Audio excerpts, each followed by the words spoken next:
Good evening, everyone. I would love to propose a special toast to Carlos. For those who don't know me, I'm Bri, and Carlos is my cousin.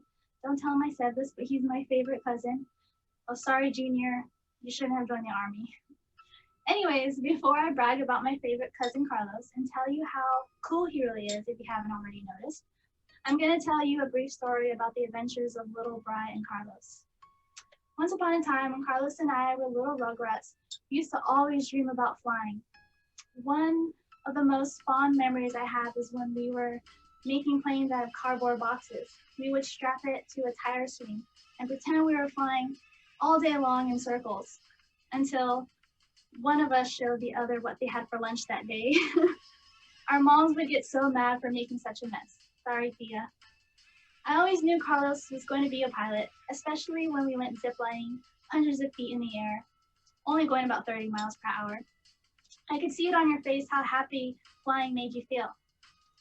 Now, this time, you're not just hundreds of feet in the air, you're thousands of feet in the air. And not just going 30 miles per hour, you're going thousands of miles per hour in an F-18. Going Mach speed, that's faster than the speed of sound, and that's fast.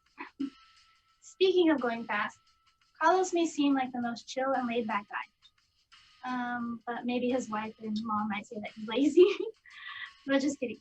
But he is always getting things done as quickly as possible when he becomes determined. I'm sure he struggled with school and how slow it was, but once he got accepted into the Global Pilot Academy, I wouldn't be surprised if he completed his flight hours in record-breaking times. Carlos has always been my inspiration, whether it be racing on our bikes or seeing who can run the fastest lap around the baseball field. Carlos always encouraged me to do better. Even when I was struggling through my own pilot training, he would always say this quote by Henry Ford that I will never forget. When everything is going against you, remember the airplane takes off against the wind, not with it. Through all these triumphal decades, I'm so blessed to have this honorable man by my side through this entire journey. I give all my gratitude to him because if it wasn't for Carlos, I wouldn't be living in the fast and flying dream either. So before I get too emotional, there's one thing I must say. Carlos, my dear cousin, I owe so much to you. Thank you for believing in me and being the best human being anyone could ever ask for. I know I can always count on you, and I want you to know I'm always here for you too. Just holler and I will fly by in a jiffy. Congratulations, Captain Carlos, and Godspeed. Cheers.